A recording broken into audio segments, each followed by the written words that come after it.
Welcome back to the BitGeek podcast. I'm your host, Ron Avis, and sitting with me on the couch to my left is my co-host, Nick Wright. Today is part 2 of our tribute to Tradesformers.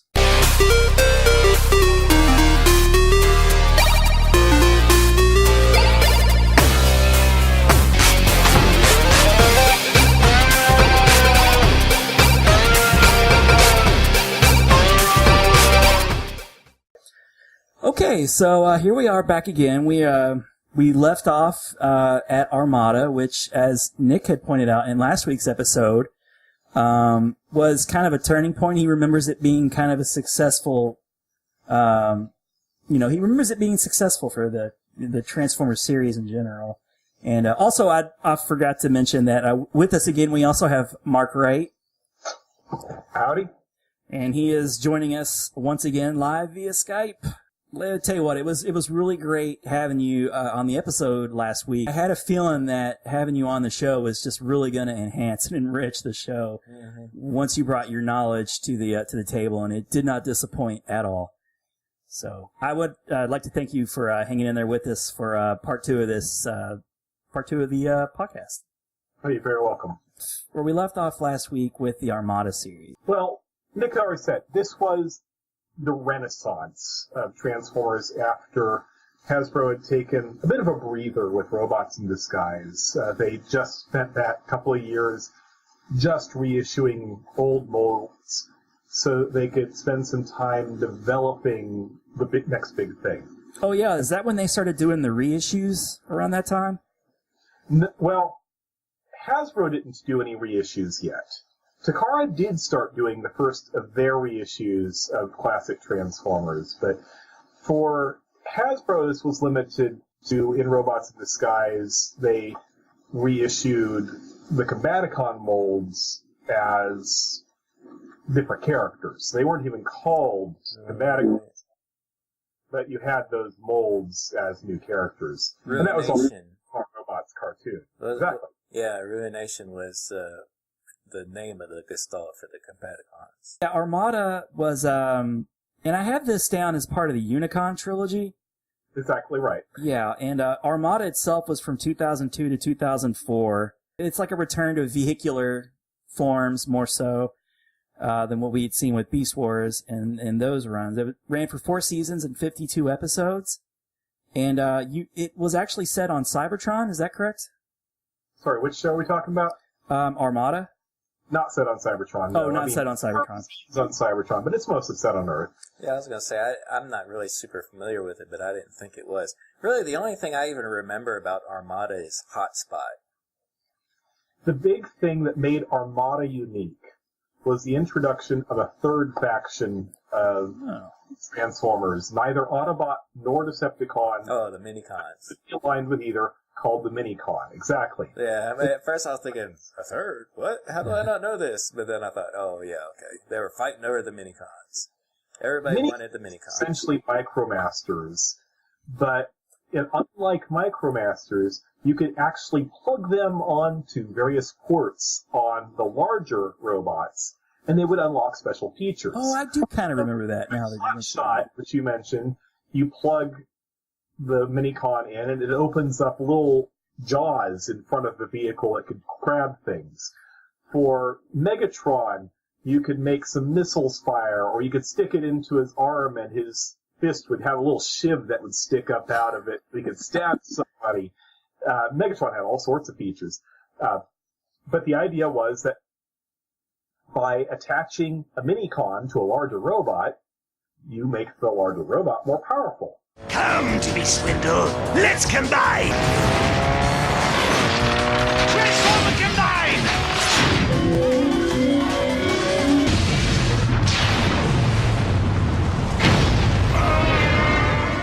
This makes the Minicons in high demand, but it also makes the Minicons essentially slaves. So there is a lot of back and forth about, do we use these for ourselves, and even if we have good purposes, or is that still slavery? So there's some actual philosophy that goes into the episode. A little bit of a subtext there you wouldn't expect to find in a Transformers cartoon. Right. I do remember seeing the toys in stores. And I was aware at the time that I was seeing, like, you know, an in earnest second attempt or third attempt, whatever you would say, to bring Transformers back into the limelight. And it feels like they were being successful, at least, to me. We've already called it the first part of what we're going to call the Unicron trilogy. The reason it's called that is Unicron, first introduced in Transformers the movie, is essentially brought back. Now, we can get into issues about whether or not it's the same Unicron. There's the whole issue of different continuities that I've brought up, and what we're going to start eventually getting into something called a multiverse, where some characters can travel from one universe to another. But in the context of Armada, Unicron is still a giant planet that turns into an evil robot, but it turns out that Unicron actually created the Minicons, and that's part of the secret behind why they unlock great powers. So they have to fight Unicron at the end of the Armada cartoon. They eventually defeat him, and that segues into the next Transformers cartoon, which is Transformers Energon. The cartoon is supposed to take place 10 years later. Unicron is still out there because Unicron can't ever truly be destroyed. But the focus now is not on the Minicons, although they still exist, but rather on different forms of combination.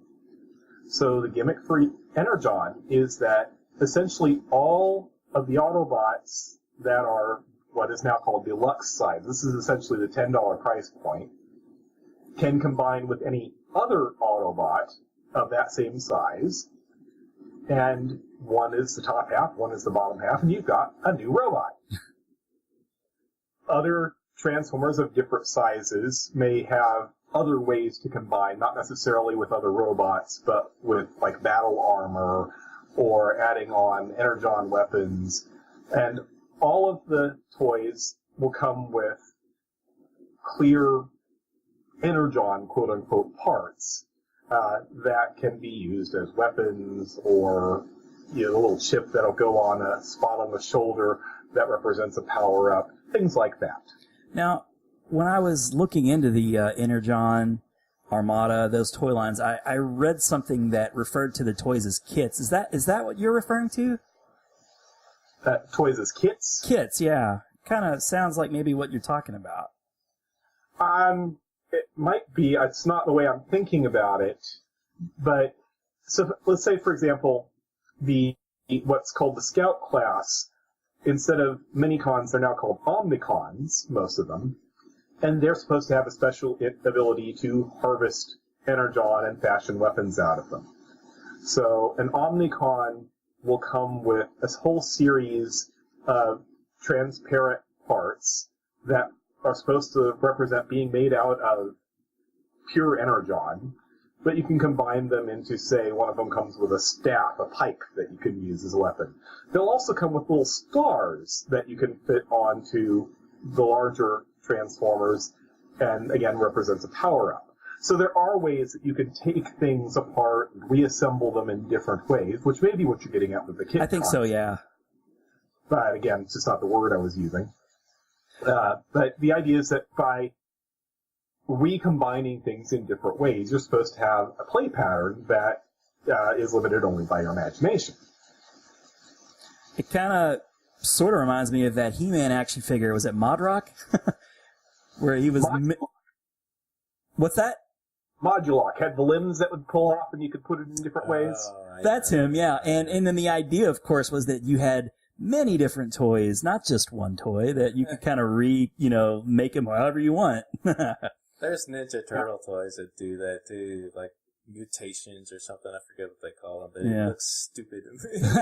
Well, I don't know. I thought he was kind of cool. And in actual practice, there weren't quite that many different ways to combine these Not things. Really. but you did have some variation. Wasn't there like a Jetfire that combined with Prime or something?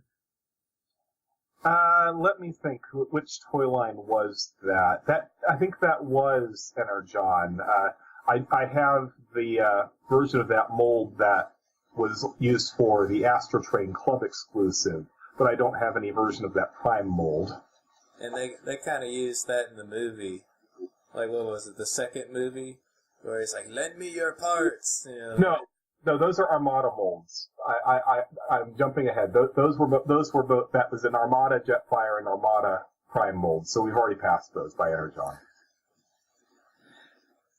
So that, I guess that would, from Energon, you go to Cybertron, which was from 2005 to 2006? The idea in this one is, and it's the least connected to the other two in terms of what we call the Unicron trilogy. The idea is, at the end of Energon, Unicron is supposedly annihilated. Now, I said he can't really ever be completely destroyed, but in defeating Unicron at the end of Energon, a black hole is created. But apparently this isn't just a regular black hole, but it's threatening to destroy Cybertron and the rest of the universe as we know it, or some such. So the plot line in that is save the planet, so to speak. You know, plug up this black hole, don't let everything be destroyed. The gimmick in Cybertron is less connected to, again, the others, but in Cybertron, they discovered that there are several other planets that have Transformers on them. So we have what is called Velocitron, which is the speed planet. Everybody on Velocitron is like a race car or otherwise likes driving really fast. There is another planet that is the Jungle Planet, which gives you a chance to view a few more mechanical beast modes. And each one of the larger robots in Cybertron comes with what's called a Cyber Planet key, that if you plug it in, it will do essentially what a Minicon would have done for Armada. It'll unlock special features. And in fact, some of the molds that were used in Cybertron were simply Armada molds that they rejiggered a little bit of the molding on, so it would now use a key instead of the Minicon. I don't remember this at all. Yeah, me neither, but it does sound like something that would sell incredibly well as a toy. You know. So, these shows, were they all on Fox? Each of them, or? By this time, I think they're on Cartoon Network, which, again, is why they weren't seen by as many people, because it was on cable. Not everybody gets cable. Right. Okay, so here we are. You know, Transformers are coming back. They're not quite back all the way, but they're coming back. We're also seeing a resurgence in the comic books. So beginning in 2001, Dreamwave I have down. Dreamwave did this time, yes. Yeah, so from 2001 to 2005, Dreamwave started publishing Transformers comic books. And I don't have how many issues they did, but apparently I guess they went under, and then IDW, which is a brand that I'm much more familiar with, began in 2005, and I guess they're current, like, to present, like, they're still publishing the Transformer comic books. Now, I don't remember the distinction between like the Dreamwave stories and when it moved on to IDW, but I do have those. You tell me, Mark. What was it? Dreamwave, where it was kind of the whole headmaster kind of thing, where there was that one human character that became like a headmaster for Sunstreaker. You're talking about Hunter O'Nien, spelled like N, but with an apostrophe between the O and the N. That is actually IDW. That was in the okay. Dreamwave didn't do headmasters. Honestly, the less said about Dreamwave, the better. They had a guy who ran it who was, to put it politely, a crook. He ended up running away with all the money. Most of the artists didn't even get paid by the end of the company. That's a shame. He ran it into the ground. And the Transformers comics tended to... There were several lines going at the time, but they were all canceled in mid-story with things never to be completed because of the... It's not a good way to treat the fans at all. Yeah. IDW got the license afterwards. They immediately started off doing their own direction. And while there have been a few misstarts in the years since, they've generally been very successful. And they certainly have a lot more other titles, not just Transformers, going for them. Yeah. Lots of our favorites from the 80s, I've noticed. They're really capitalizing on nostalgia. I remember really starting to follow it. I mean, I followed it the whole time, but really starting to stick in my mind, like the All Hail Megatron, like miniseries that they had with that, and it just kind of continued on from there. I'll tell you what, Nick, for me, even more so than the Armada cartoons and toys, Transformers really got back on my radar in a big way due to the IDW illustrations. Yeah. They were beautiful, and I remember working at the time on my computer desktop. I had found like several like really beautiful like wallpaper, from IDW, like Devastator and like all my favorites, and it caught my attention. I was like, what is this? This is why I started getting into these comics. It was gorgeous, man. And I was like, this is how you treat Transformers. It felt to me like they themselves were huge fans. Mm-hmm. There was a quality there really that was unmatched even in the previous comic books in my mind. It was just so good looking. There was much to compare. I mean, Dreamwave, they had some decent art. They also had some terrible art. But nothing before that would even come close. And then I also have a note here that, while this was going on, just so you're seeing more toys on the shelves, like the Transformer alternators, which also was on my radar at that time. Yeah, I remember when I would see the alternators coming out, that, to me, that was like the resurgence of the toys, that, it was like the familiar characters, but totally redone. With actual vehicles. Like Smokescreen was like the first one, yeah, and it was like an actual, like, real car, like how the old ones were real vehicles. And it did not feel like a cash grab, too. Like, they were handled with care, I felt like. They were super complicated. Yeah, that's, to me, the beginning of the really super complicated transformations right there the ones that take an hour to figure out how to do. Yeah. But yeah, that toy line ran from 2003 to when? 2008? Or was it 2007, 2008? I don't know, years. It was starting to peter out by 2008. There weren't very many releases by then, but they were. But, okay, so now we're going to talk about something that Mark may want to stick his fingers in his ears and blah, blah, blah. I don't want to talk about this. But like it or not, due to the Michael Bay movies, Transformers reached peak popularity. They, I have little respect for the movies themselves, but it cannot be denied. They infused the franchise with tons of interest, tons of money. Yeah. It is safe to say that a lot of the Generation 1 character resurgence we've seen in the years since could not have happened without those movies. And I've never been a big fan of the designs of the new movies. Shrapnel box. Yeah. But, I mean, I liked the first movie fine. It was fine. I was a big fan of the first movie, I'll admit. They just kept going downhill from there. Like you said, I didn't necessarily agree with a lot of the design choices, but the movie at least felt like there was some substance there. It felt like there was a little more heart. Steven Spielberg was obviously more involved and more hands-on in the making of the first Michael Bay movie, whereas I feel like in the following movies, he just was cashing a paycheck and was just like, yeah, whatever. Was his name attached after the first movie? I don't remember. Absolutely, yeah. In all of the movies, he's listed as an executive producer. So I don't think he is for the more recent ones. He absolutely is. Yeah, he is. I remember seeing it. I can't speak to that. I don't know. I'll check and if I'm wrong, I'll note it somehow in the video. But it's a shame. But yeah, those renewed interest in the franchise. It's like a medium that had yet to succeed, and we're talking about during a time in movies when it's much easier to take something that was popular back in the day and slap a new coat of paint on it, reboot it, reimagined it. Transformers was ripe. I mean, it was the time. And I remember when I heard that Transformers was going to be made into a movie, I was very, very skeptical. I did not think it was going to be anything that was going to be a big deal. I had no idea it was going to be what it became. Mm-hmm. And it wasn't until I heard that Michael Bay was going to be attached. Michael Bay, for all the, he's he definitely deserves what he gets. You know, he just likes to blow stuff up, that's true.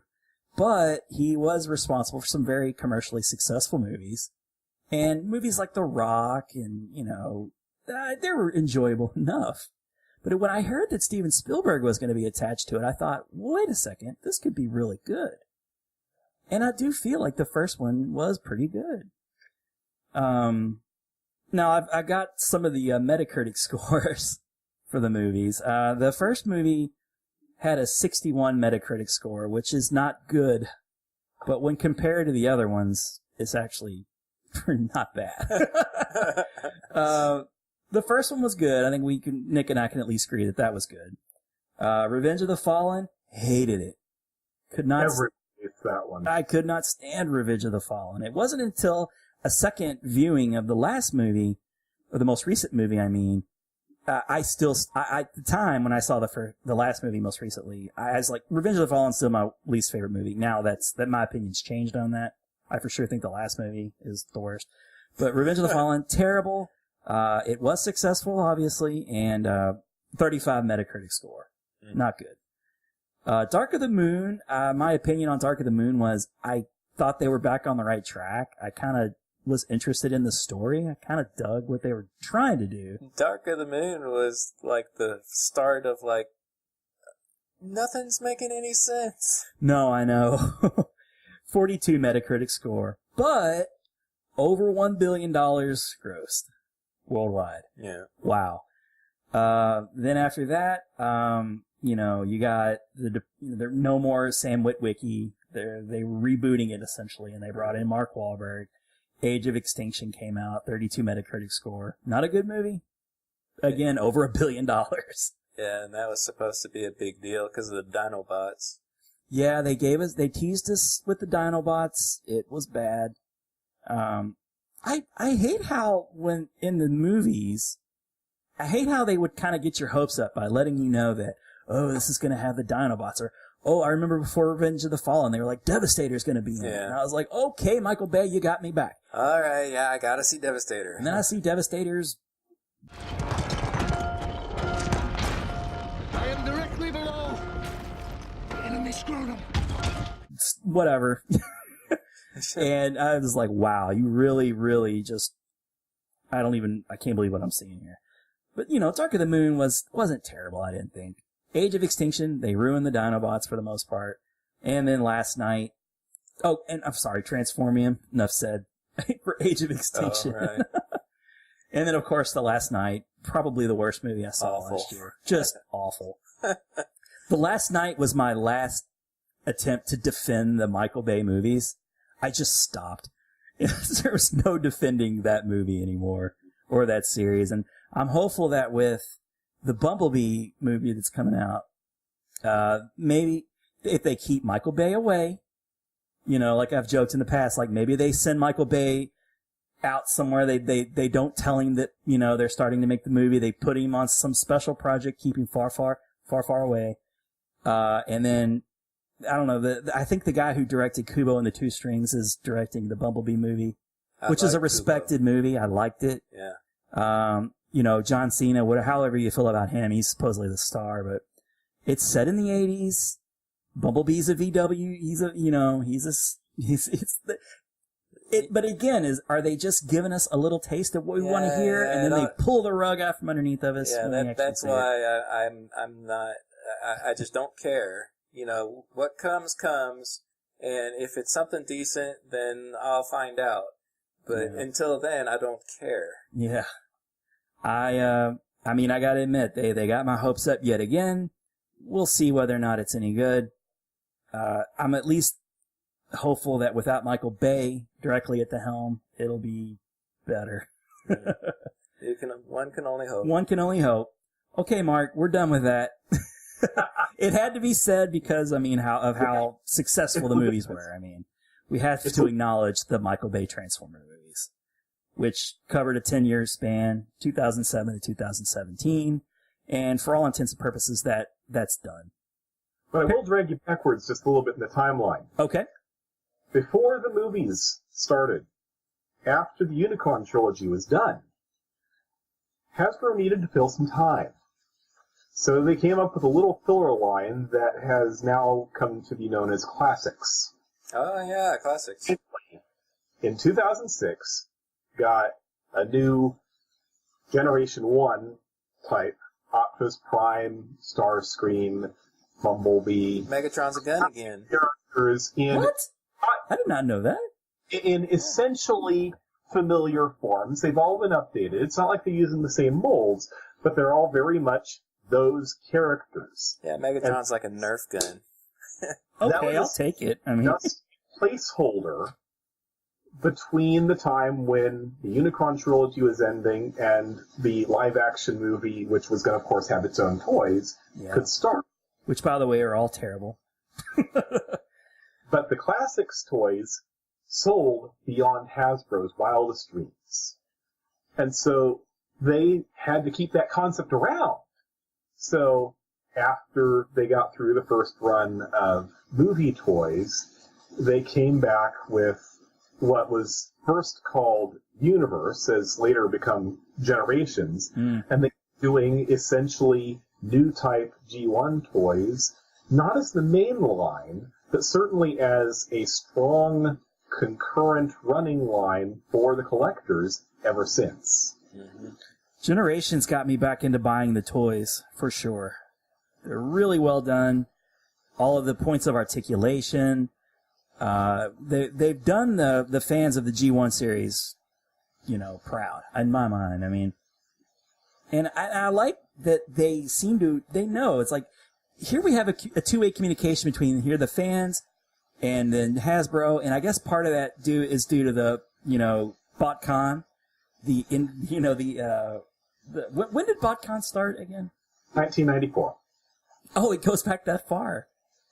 Well, gosh, I feel bad for mentioning BotCon just now for the first time. Well, and I was even just thinking that I think we've kind of maybe missed in the timeline that, since we're talking, you're mentioning doing the fans proud. Yeah. In my opinion, what has really done the fans proud is the Masterpiece line. Oh, man.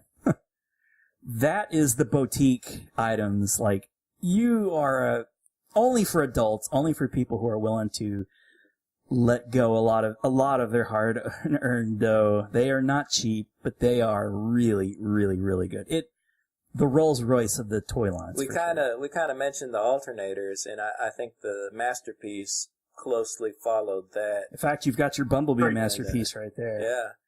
And, they started out, I think, super complicated and kind of found their kind of healthy medium between being very nicely detailed and not super, super complicated, but more complicated than, the G1 toys were. Now, which came first, the 25th anniversary edition of Prime that I have, or the Masterpiece collection? Well, that is the Masterpiece. Oh, okay. So he is part of the Masterpiece. It's just the American version of it. But that's probably the only one that ever sold over here, right? We've had several now. Oh, yeah, there's several. I mean, Toys R Us has had quite a few of the Masterpiece line. Okay. Like Starscream. There's been, American versions of Grimlock, Starscream, Hot Rod, Soundwave. Wasn't there an American Soundwave? There was the American release of Masterpiece Soundwave, yes. Yeah, so those are, you're right. The fans were done very proud with the Masterpiece collection. I don't have any other than the Optimus Prime, but you have several. I've got quite a few. I've got, the 3 Jets and Megatron, Optimus Prime. Ended up getting the new version of Prime that, they updated it. He's a little bit smaller, but he looks better in my opinion. I love the little nods that they include too, from the original G1 series. For example, the new Sunstreaker, where he's got the, little mask or whatever. Oh, yeah. They often put, little details in that, reflects something that happened. Or Hot Rod includes a fishing pole, just little silly things like that. Yeah. Just nice little touches. Okay, so there's that. But let's go ahead and let's go ahead and move to our next line or next series on the timeline, And that would be the Transformers animated series, which ran from 2007 to 2009 for, 3 seasons, 42 episodes. Yep. Also on Cartoon Network. They were definitely picking up on the fact that the live-action movie was going to be popular, but went into a completely different direction. This one, you started seeing a lot of little winks and nods to Generation 1 stuff. It was by no means in the same continuity. It was very distinctive designs that could not be mistaken for any other Transformers series. Lots of curves, not very many straight lines, in fact, at all. It's obviously targeted more for kids in terms of the visual look, but the writing was pitched a lot more for people who were old enough to remember, as it were. Meltdown not heard Dinobots. Dinobots heard Meltdown. So they really got a nice sweet spot of fans coming in to watch this show. Well, that's really smart of them to include the old fans and, of course, trying to, get new fans. Why wouldn't they do that? It's very smart of them.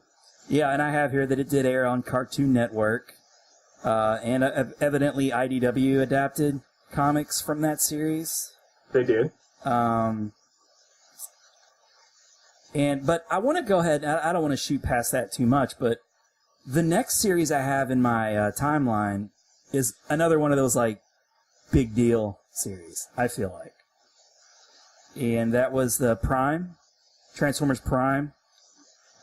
When Prime came out, Hasbro was making a big push to do what they were going to consider an aligned continuity, by which they meant they were going to take little bits and pieces from all of the versions of Transformers that had come before, take those parts that they thought were most iconic, and start telling stories in a cohesive whole. Now, the movie was always going to be separate, so it wasn't part of the aligned continuity, but in theory, they were no longer going to make distinctions between this continuity and that continuity. It was all going to be the same going forward. It didn't really work out that way.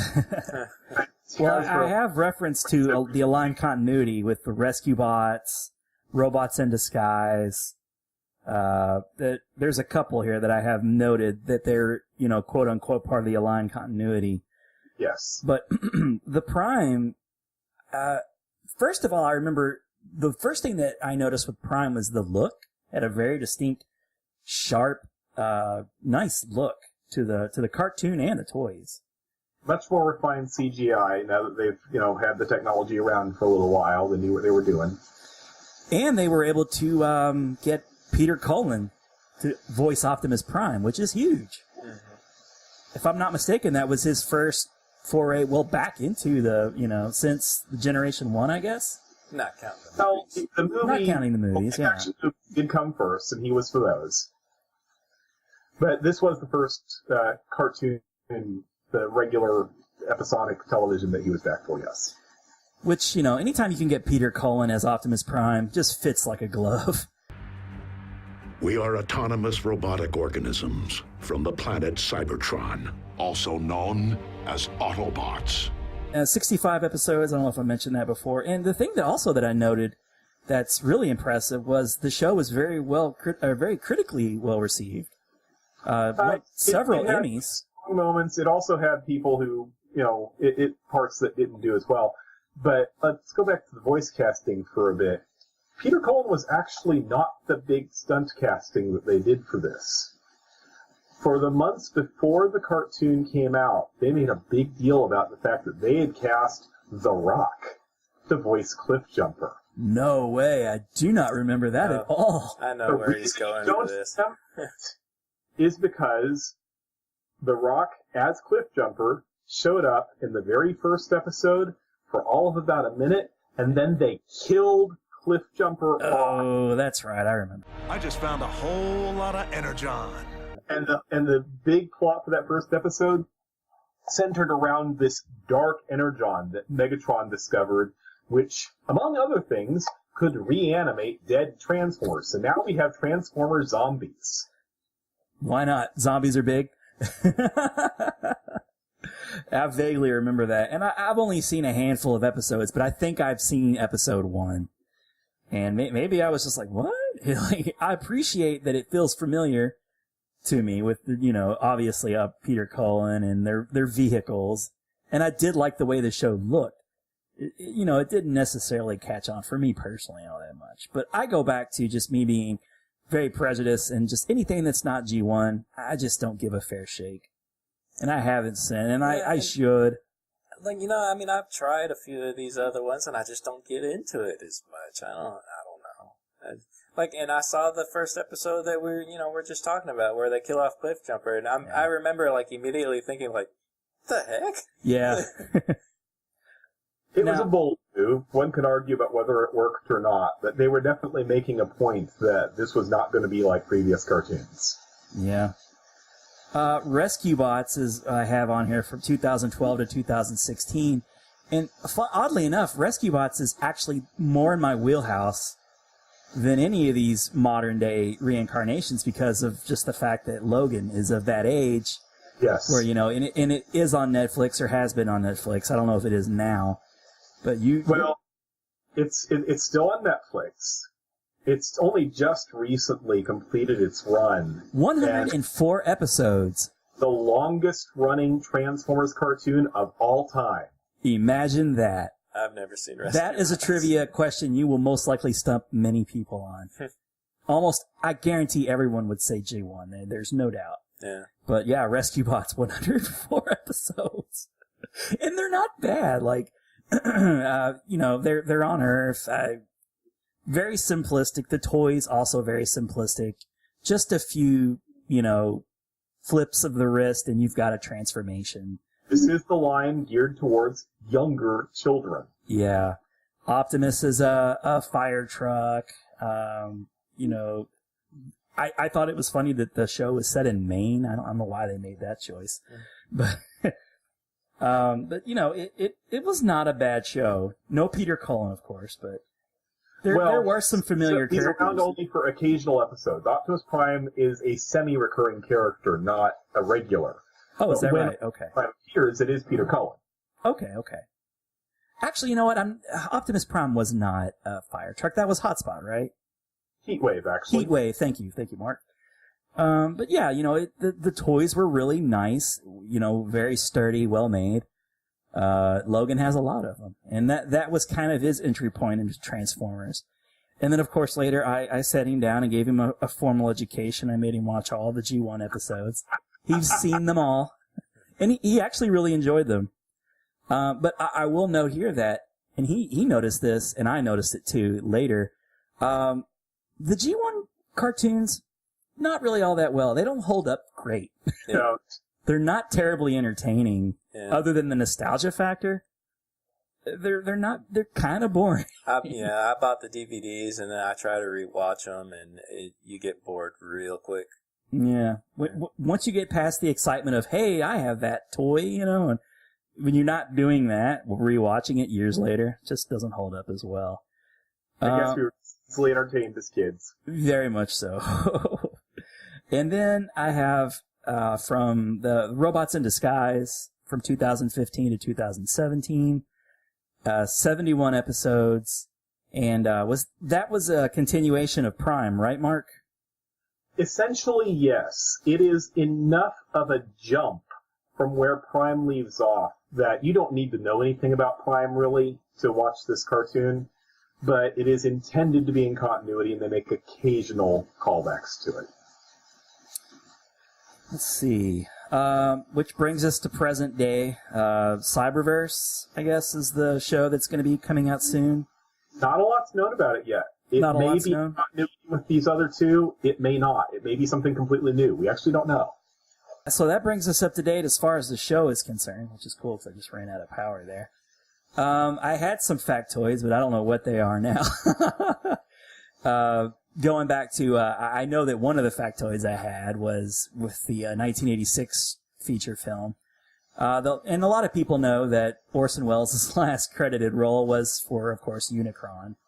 But I didn't know that Scatman Crothers, but that was also his last role. He's been doing jazz for years, but died when season 3 was into production, and they didn't use jazz at that point anyway, so that was, he did last. And, Scatman Crothers actually had several, voice acting credits. He was Hong Kong Phooey, right?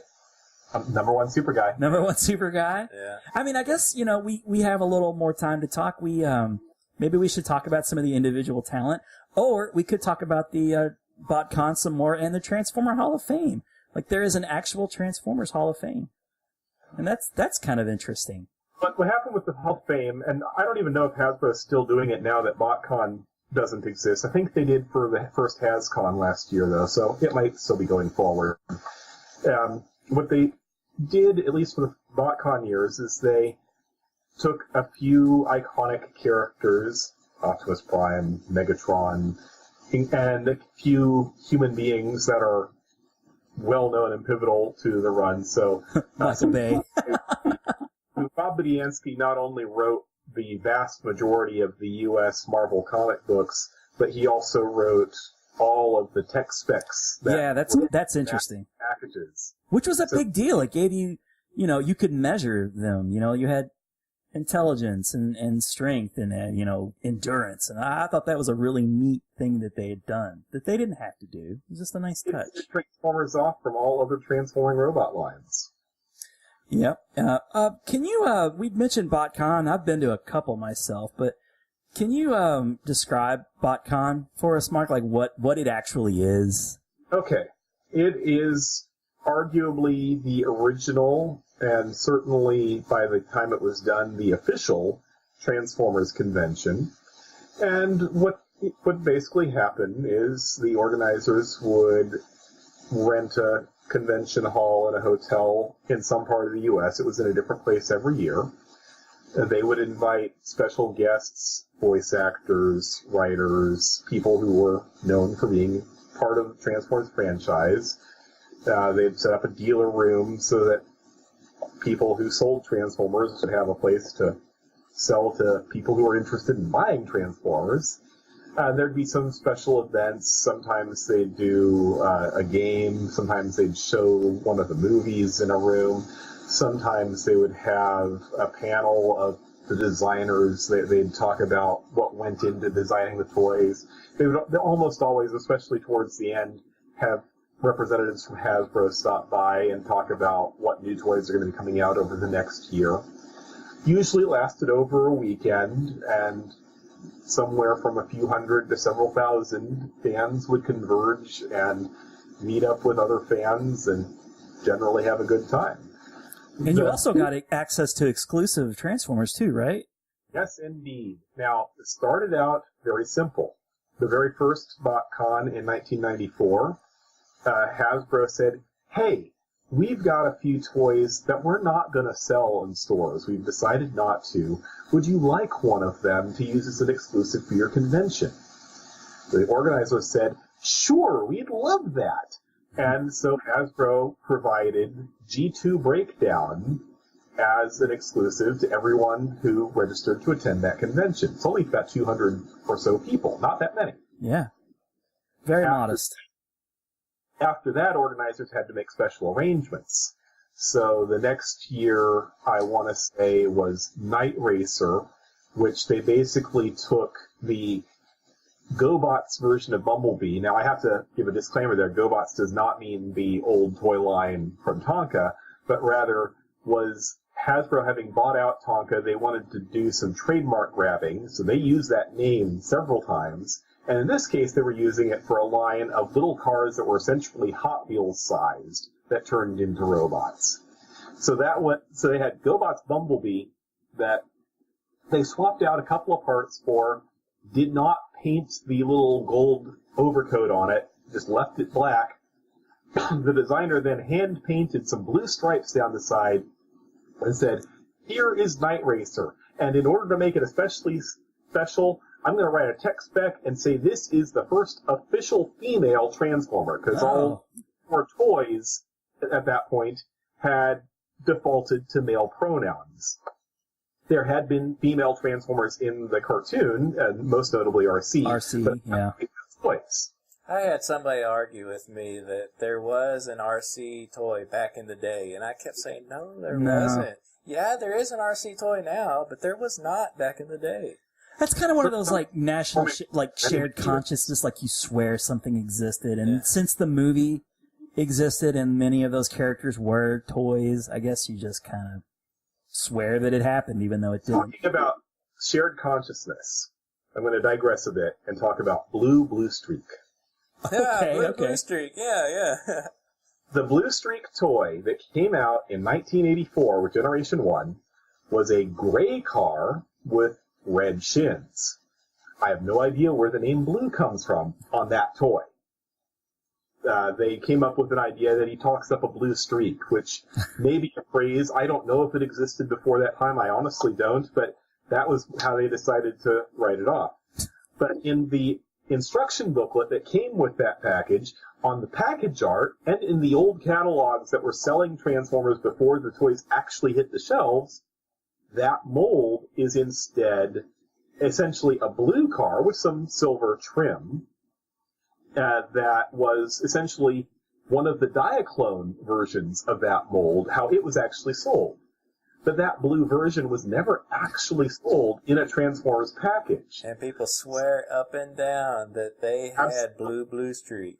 And you're like, nope, that's impossible. Well, it's kind of like the Boba Fett action figure that fired the missile from the jetpack or the backpack thing. That was never actually released in stores, but people were like, oh, yeah, I had that. I had that. Totally. Not the one that fired a missile. Let's see, what else? But yeah, the exclusives is like kind of like the last one that we all attended, 2000, was it 15, 16? 2016 was the last one. Yeah, 2016. Like, it was like a Gestalt, wasn't it? There was. Yeah. So that's pretty cool. Predicts, which they basically took some Combiner Wars figures, did them in different colors, gave a few of them new heads, and in fact gave the combined version the head that had been used on the Beast Wars combiner called Tripredicus, which was 3 robots that combined into one. Now, of course, because this one had 5 robots, they couldn't call it Tripredicus. They just called it Predicus, and it's called that a day. Nice. Did they have panels? Like, when you say BotCon, what comes to mind is like Comic-Con. And Comic-Con, of course, is this huge thing now when you have many halls with panels and celebrities. But you did have, say, Hasbro come in and talk about what toys are going to come out with the next year, or they'd talk about design, or you'd have the voice actors talk. So yeah, they had several panels. Yeah, it seems to me like I saw a lot of autographs, signings, things like that. Oh yeah, and speaking of such, that first year that I went, when it was in Lexington, and Mark could probably tell me what year that was. 2006. 2006? Yeah, that... Just before the movie was coming out, yeah. That Optimus Prime that's right up there, I think, in the frame, that's signed by Peter Cullen. I remember Peter Cullen being there, being very excited. And I feel like they had just recently announced that Peter Cullen had to audition for the voice of Optimus Prime, who had been selected. To know they could trust him to do what was required of the live action part. All they knew was there was this bunch of nerds out there who said, you got to use this guy. Yeah, that's true. Right. I mean, once upon a time, there were people that said, you have to use Adam West for the 1989 Batman movie. So, Tim Burton wouldn't have none of that. No, not at all. Yeah, so BotCon was definitely a huge thing. Sadly, it ended in 2016. What is the new thing? Is it like a Hasbro convention now where they just take all of their toy lines together? More or less. It's less of a convention in the sense of what we had and more of a trade show, if you will. That is to like say, E3 for toys. It's an opportunity to showcase Hasbro's products. And they're doing a bit of convention alongside it, but it's a very different feel. And because Transformers is now just one item among many, it gets a lot less specialized attention. Yeah. Cool. Well, let's see. Anything else that we possibly could talk that we didn't miss? We didn't really talk about the current line at all, or lines. we kind of ended, I think, with the Generations line, but for me, when it did the Combiner Wars line, I mean that's when I started buying more toys. You know, I mean, I've been getting the Masterpiece toys from Japan, Mm-hmm. but yeah, the Combiner Wars is when I started buying some more myself. It's for sure the first time that I was in toy stores looking for a Transformer. And, yeah, and getting super frustrated that I could never find any. Yeah. And to this day, still, like, if I'm in a Walmart or a Target, I get excited and I'll snap a picture and send it to you. Like, oh, look. Yeah. Well, Martin did it today. Yeah. Yeah, Martin saw Prime and Hot Rod on the shelf today and said, "Have you guys seen this?" The Primes. The Primes, yeah. That's the newest one, right? Yeah, so there was Combiner Wars, and then that followed with Titan Wars. And Titans Returns. Titan Returns, I'm sorry. And yeah, so now there's the new line. They're really well done. I think they're reasonably priced. You know, the faces oftentimes are very closely resemble from the G1 faces. I'm really just blown away at how well they're able to accommodate both the vehicle aspect of the toy and the robot aspect of the toy. Like, it blows me away. Yeah. So it's such a far cry from, like, say, Rodimus Prime, where, you know, like, you're just pulling down his legs and that, you know, nothing much to it. Yeah. Although, however, it is very frustrating to transform all of them for the most part. You gotta, like, spread out your manual, and you can't just hand it to it's like Logan. He can't just take it and play with it. In fact, They actually made a conscious decision about maybe not quite 5 years ago, where they'd realized that even their comparatively inexpensive, their $10 price point toys were having 20, 30, 40 steps transform them. Yeah. And so they started scaling back. And so while you're still finding quite a bit more complexity than, say, some of those old G1 toys you're talking about, you're getting a lot more toys that are maybe in the 10-ish range of steps that they're trying to be a little less frustrating. Because kind of what they realized is if you're a kid playing with these things and trying to, you know, smash up the robots against each other, you're not going to want to say, stop, okay, hold everything, I need to change it to car mode, take 10 minutes, and then go back into it. You want something you can do quick. Yeah. well, I would turn, like, you know, one of the aerial bots into a plane, and he would play with it, and he was like, make it a robot, and I'm just like, oh, are you sure? You know, like, that shouldn't be the case. You should just be able to go, you know, and then, like, there you go. And that was the beauty of the original line. Aerial bots. I'm sorry, Mark? Which you could absolutely do with the G1 aerial bots. Oh, yeah. Right, Boom, boom, there you go. So, that, you know, you're trading authenticity and, like, good looks for, like, you know, functionality, I guess. Not so much fun for kids, but that's what the rescue bots are for, I guess, in my mind. You know, those are very easily... A little bit, yeah. Yeah, very easy to transform, and, you know, they still look kind of cool, and they resemble the cartoon very closely. So, you know, that's for them. Even in some of the quote-unquote main lines with, like, they'll have 2 or 3 different versions of, say, an Optimus Prime on the shelf, not just for different price points, but also for different levels of complexity. So you have a tiny turbo changer, for example, that basically you just have one step, bang, it's a robot. Mm-hmm. I remember that line in the G1 even where you just kind of would pull back, let it go, and it would do a flip. Yeah, jump starters. Jump starters. Yeah. And back then even I was just like, ooh, this seems kind of generic. I mean, they looked kind of cool, but there just really wasn't anything to them. And they would always break. Like, I don't... Yeah. I've had a couple... Ours, the little tab in his chest broke that links them together. Yeah. Sacrificing the complexity of the robot and the ability to do stuff with it for the fact that it essentially can transform itself. The design of transforming itself required simplicity in other areas. Yeah. In fact, a lot of those old Transformers just really don't hold up very well. No, okay, let me back up for a second, and Mark, maybe you're going to go, what? I don't know what you're talking about. But I did read something when I was looking for, like, little factoids, is there was apparently there's this, there was a deterioration in the plastic of some of the old toys that was kind of... GPS. What was that again? GPS, the infamous gold plastic syndrome. That's it. That they even worked into some episodes, right? Made it canon. Is certain toys. It's not true of all toys. It's not just because a toy is old. But certain toys, the plastic was done in such a way, you can tell because it's got little gold specks in it, and the mix just didn't go quite right, that over time, those plastics become extremely brittle. And the slightest touch, and sometimes not even that, will just cause the thing to disintegrate. Can you think of any off the top of your head that actually had...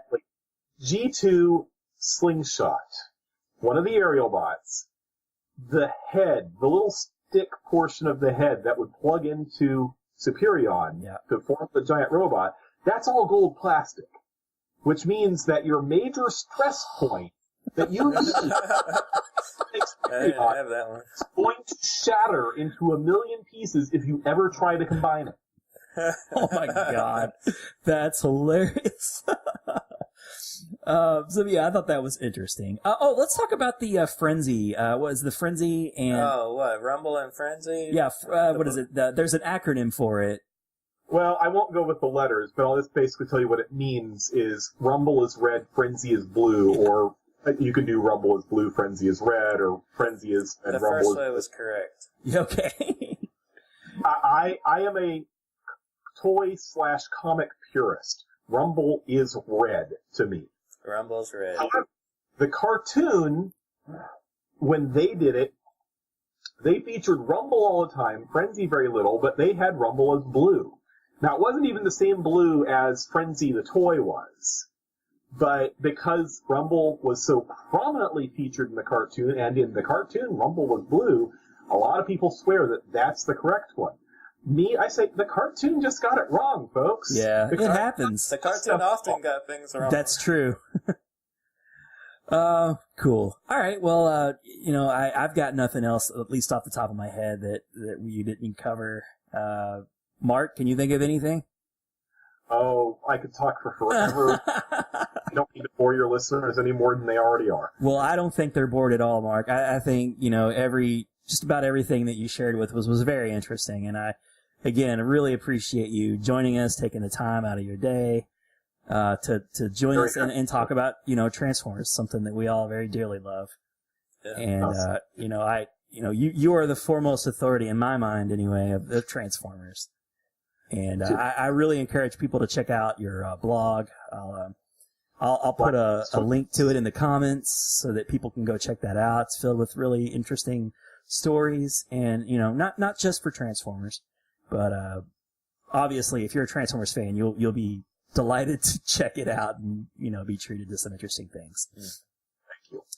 You're welcome. All right. Well, I guess that's the end of our tribute to Transformers. Thanks for sticking with us for this 2-part episode. And if if we left anything out, I doubt it. But obviously, Mark could, like you said, go on for hours. All right. I feel like we covered the bases pretty good. Not bad at all. And we'll just go ahead and end it there. Right, Nick? Sure. All right. Well, thanks for joining us for the BitGeek podcast. I've been Ron Avis. I'm Nick Wright. And again, thanks to our special guest, Mark Wright. Thanks, Mark. Appreciate it. Okay, and we'll see you next week. See ya. Bye.